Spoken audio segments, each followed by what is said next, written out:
Fala pessoal, hoje eu troco do Pão pra gente jogar um pouquinho de Sekiro Shadow Die Twice, continuando do vídeo que a gente tinha parado, tanto no jogo quanto no assunto. E nesse vídeo a gente vai utilizar elementos que condizem com a questão da morte e renascimento. Faz algum sentido para quem conhece esse jogo, né? Eu não entendi. Eu sim. Eu entendi a referência.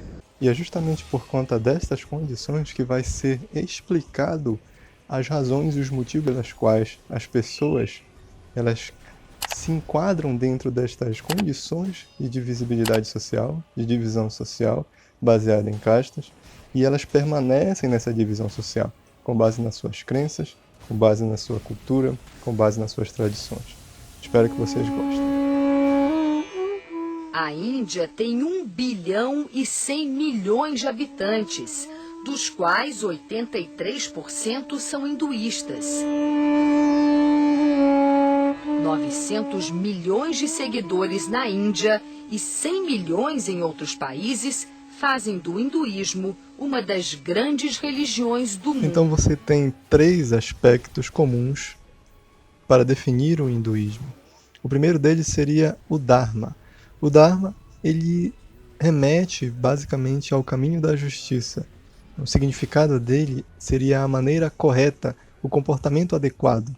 Ele se refere geralmente a exercícios ou tarefas espirituais, né, mais característicos de elementos para levar a ordem social a uma postura correta, a uma conduta correta, ou simplesmente uma virtude que levaria os indivíduos ao que a gente vai entender agora como a libertação do Sansara. O Sansara é o segundo aspecto comum do hinduísmo. Sansara ele seria o ciclo de nascimento e morte que o indivíduo ele está submetido para a eternidade. Deixa eu tentar explicar para vocês. O ciclo de reencarnação, ou melhor, de renascimento, porque a reencarnação ela é diferente, né? Reencarnação ela remete ao você retornar à sua carne, já o renascimento ele é um renascimento, né? Você renasce, certo? Ele se baseia da seguinte ideia: quando você morre, diferentemente do cristianismo, você não vai para um lugar como o céu ou o inferno. Quando você morre, você é condicionado a voltar a este mundo. Certo? E você fica nesse ciclo de nascimento, você vive a sua vida e depois você morre para novamente renascer. Não há uma única forma de hinduísmo, não há única maneira de adorar divindades, não há única maneira de viver aquilo. O que há, isso sim, é uma sociedade que tem uma compreensão de que a vida se estabelece em dois grandes princípios. O dever, aquilo que você tem que fazer de acordo com a tua estrutura dentro da sociedade, que é o teu dharma, e aquilo que você já fez em outros momentos da tua existência, que vem de vidas passadas e que vai ter como consequência as tuas ações agora, que é o karma. Se nós juntamos o dharma e o karma, qual é a consequência social que isso tem? Um certo apaziguamento, e alguns de nós até diríamos no Ocidente, é uma certa letargia, uma certa expectativa em que se fica aguardando que aquilo que vai acontecer, que aconteça.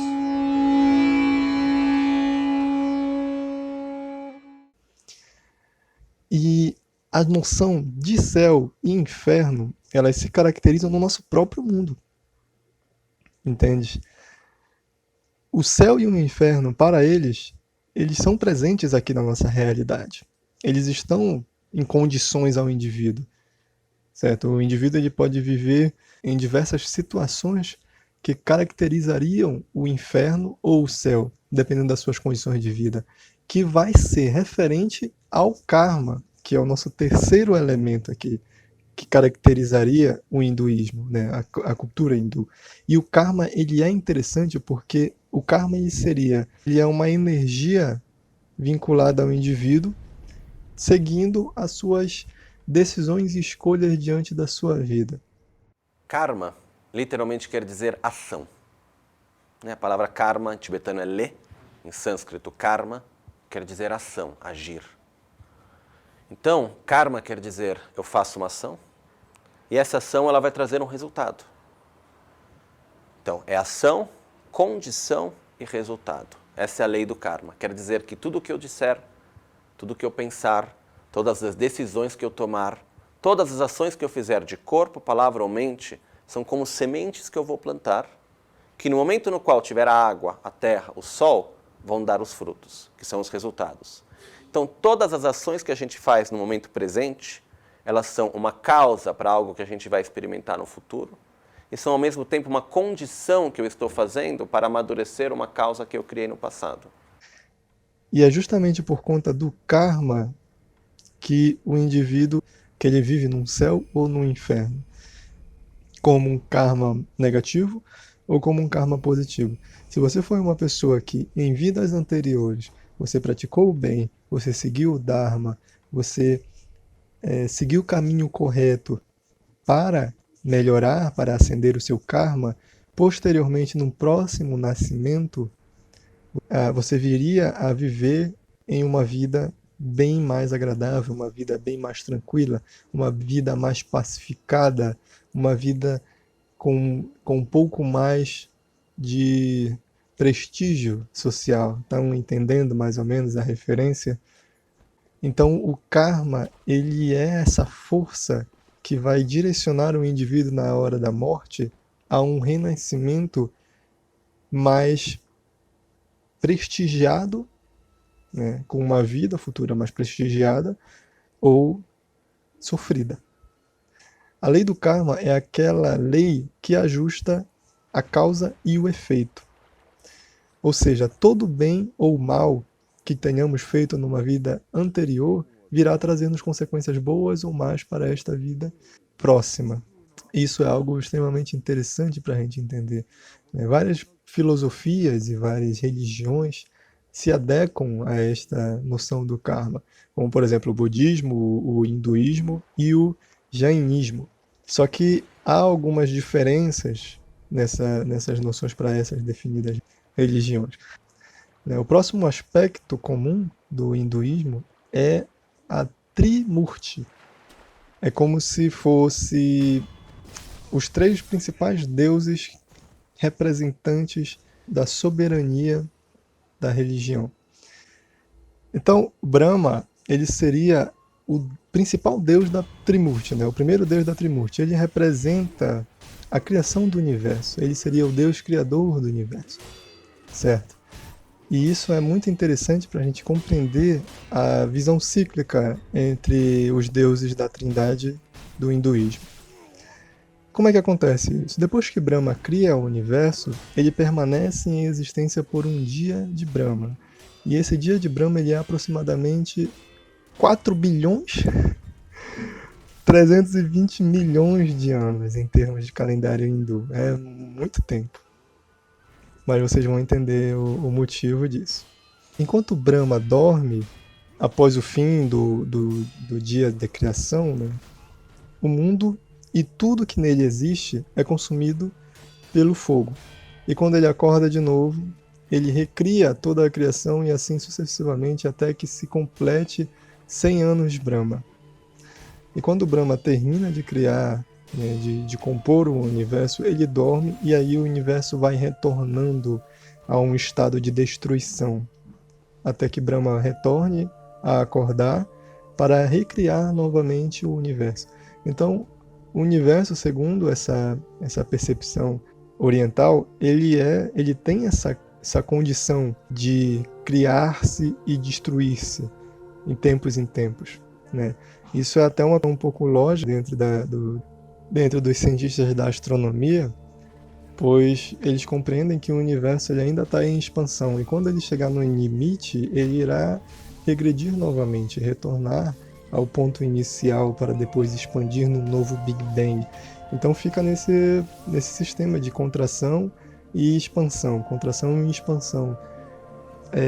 É uma percepção incrível, pois esses orientais eles já tinham essa noção, antes mesmo de ter uma noção científica pautada nisso, né? Então é algo a gente mencionar. Óbvio que há controvérsias, né? Essas descobertas ainda continuam vindo a surgir, Mas é algo que eu gostaria de mencionar com vocês para a gente ficar na reflexão sobre essas religiões. O Brahma ele não só representa a criação do universo, mas ele também tem outras características importantes que a gente pode citar. A figura de Brahma é representada por 4 cabeças, né? Originalmente ele tinha 5, mas ele acabou perdendo assim, a 5ª cabeça por conta de ter insultado o deus Shiva, né? Mas vamos entender mais ou menos como é que isso funcionava. De acordo com os mitos, ele possuía apenas uma cabeça. E depois de cortar uma parte de seu próprio corpo, Brahma criou uma mulher chamada Sarasvati. Quando Brahma viu sua criação, ele logo se apaixonou por ela e não conseguia tirar os olhos da beleza de Sarasvati. Naturalmente, Sarasvati ficou envergonhada e tentando se esquivar dos olhares de Brahma, movendo-se para os lados, para o outro, tentando escapar dos olhares dele. Então ele criou uma cabeça em direção ao norte, uma cabeça em direção ao sul, uma cabeça em direção ao leste e outra cabeça em direção ao oeste, para assim conseguir sempre estar de olho em Sarasvati. Então, para tentar fugir dos olhares de Brahma, ela voou para o alto do céu, fazendo com que Brahma criasse uma 5ª cabeça, que seria olhando para cima, onde ele tinha opção de estar sempre de olho nela, mesmo se ela fugisse para os ventos. Então, depois dessa perseguição que Brahma fez para Sarasvati, eles acabavam realmente se unindo, né?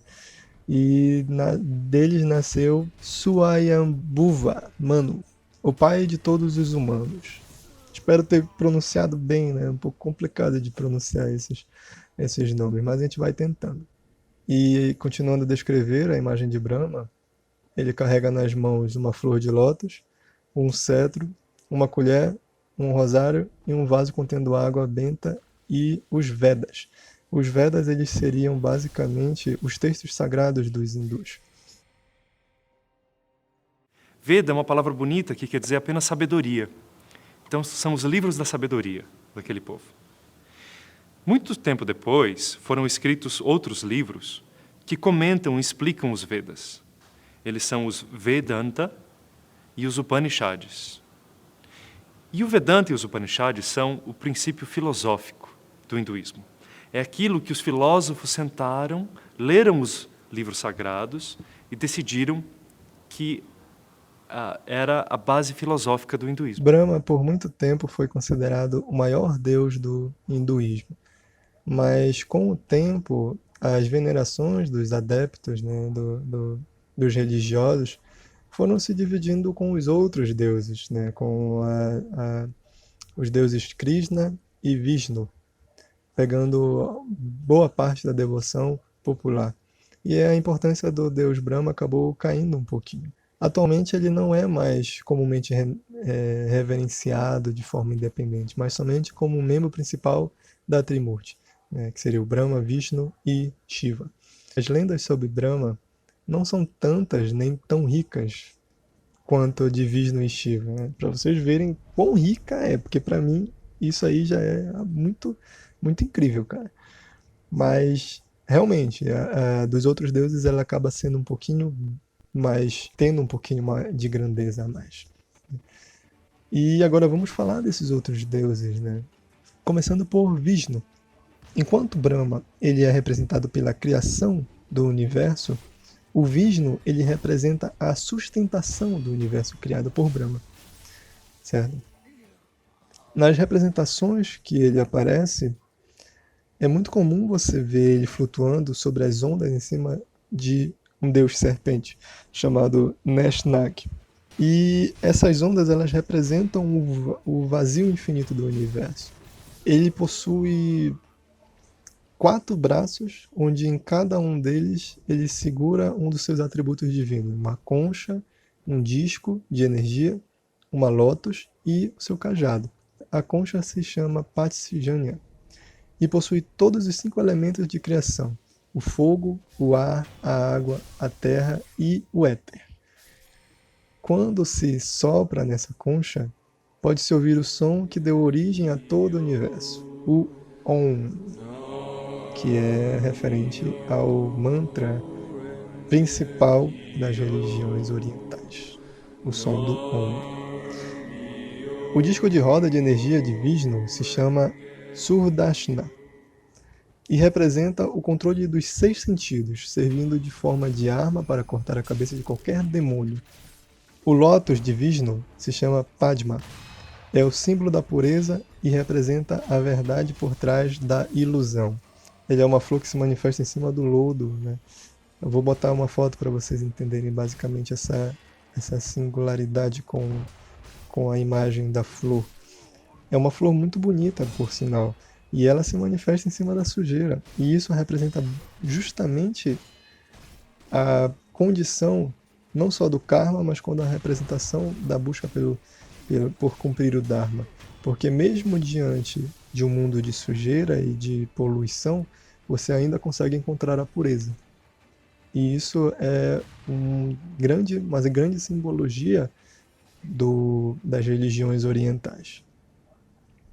O cajado de Vishnu, ele se chama Kaumodak e é representado a força pela qual o universo é criado, a força física e a força da mente.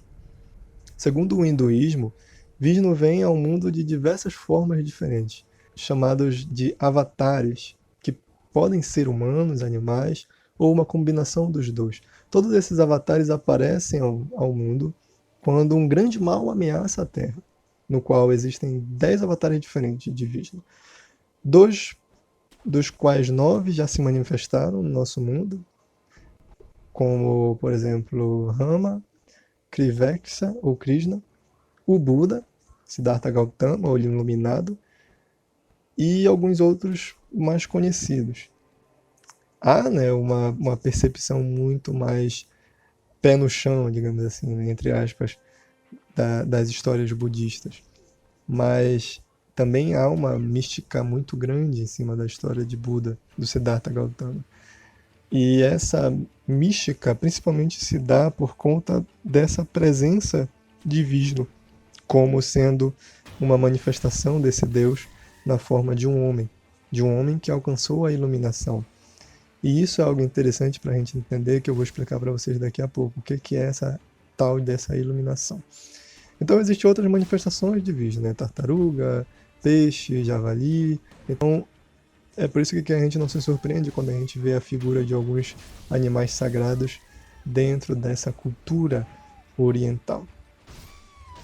A esposa de Vishnu é a deusa Lakshmi, deusa da prosperidade, da sorte, que acompanha o encarnado da Terra como esposa de seus avatares. E agora a gente vai para a apresentação do deus Shiva. Na tradição hindu, o Shiva, ele é o destruidor, aquele que destrói o universo para a criação de algo novo, aquele que destrói algo para se criar algo novo em cima, né? E o motivo pelo qual muitos o chamam de renovador ou transformador não é destruidor. Para vocês entenderem como a cultura oriental ela carrega elementos diferentes das que a gente abstrai aqui na cultura ocidental. Enquanto a gente é acostumado muito com o que é bom e o que é mal, a cultura oriental ela é diferente, né? A própria filosofia taoísta mostra muito bem isso pra gente, porque o equilíbrio entre duas forças, né? Uma força pura e impura, uma força negativa e positiva, uma força boa ou má, uma força clara e escura, elas devem se manter unidas, elas devem se manter equilibradas para você ter um mundo em equilíbrio. Então é muito diferente de você ter aquela visão de a gente tem que erradicar o mal. Não. Porque muitas vezes o mal, no seu ponto de vista, ele não é mal, de fato. Ele é apenas o seu ponto de vista de que aquilo é errado. Certo? E é por isso que o Dharma existe dentro dessa cultura. Ele é o caminho para que você entenda, para que você reflita sobre o que é mal e o que é bom. E Shiva, ele não é só esse Deus representado pela destruição, mas também ele é representado pela benevolência, né? O Deus que medita, o Deus que reside toda a alegria. Então Shiva ele é um Deus de grande sabedoria, ele é um Deus de grande compreensão do mundo, né? Tanto que ele sabe o momento certo da recriação do universo. E o que acontece?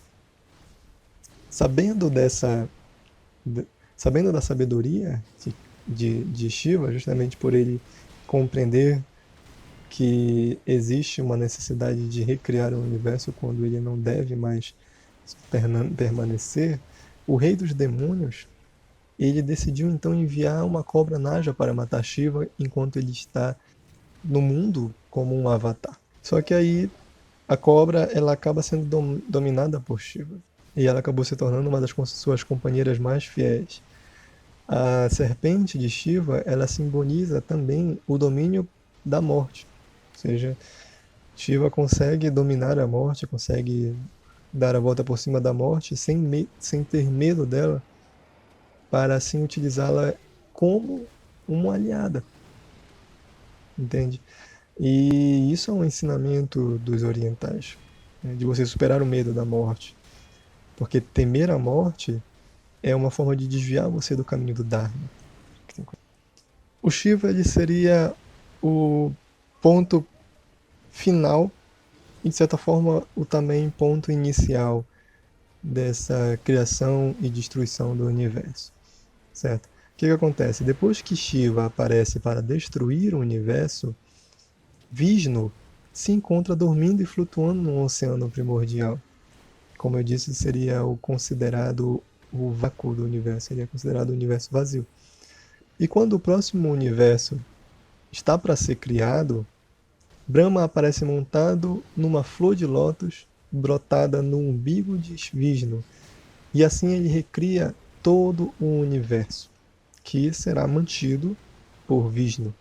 Então, esse seria um ciclo de criação e destruição que é muito carregado nas religiões orientais, certo?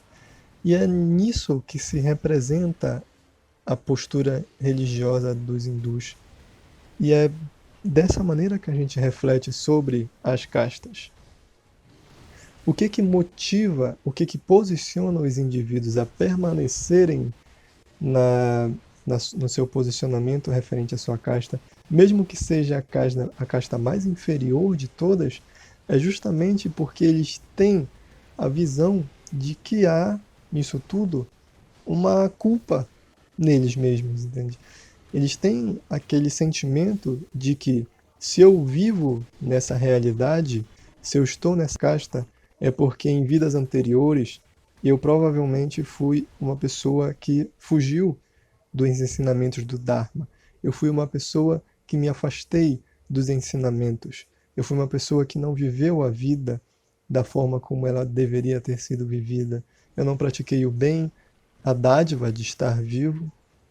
Eu não fui uma pessoa que me importei com a realidade dos outros. Eu não fui uma pessoa que me interliguei, me conectei a outras pessoas do mundo, que eu pratiquei maldades a outras pessoas e a outros seres vivos.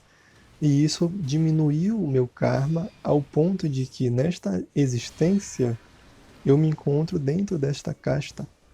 Para me mudar esta existência, para me mudar esta realidade na próxima vida, eu teria que justamente obedecer às leis do Dharma e me manter fiel à minha condição atual, aceitá-la, permanecer nela e na minha luta espiritual tentar buscar uma ascensão futura. Então a mobilidade social dentro desse processo de estratificação baseada nas castas, ela é uma luta espiritual. Ou seja, a ascensão ela é espiritual, a ascensão ela é religiosa. Pela uma crença, as pessoas têm dentro dessa realidade. E na simplicidade, porque depois da morte vem a reencarnação. Nascemos, crescemos e morremos. Até conseguirmos romper, né, com o ciclo de nascimento e morte, né, chamado Sansara. E eles vão acreditando fielmente, né, fielmente mesmo, né, nesse ciclo de reencarnação. Segundo a mitologia hindu, quem morre em Varanasi acaba com o ciclo de reencarnações e atinge o moksha, o paraíso. Por isso, pessoas doentes e velhas vêm para cá. Este homem já não fala e quase não anda. Os comerciantes daqui dizem que ele pressentiu a chegada do fim e por isso abandonou tudo e veio para Varanasi. Não come, não bebe, está à espera da morte ou da vida eterna.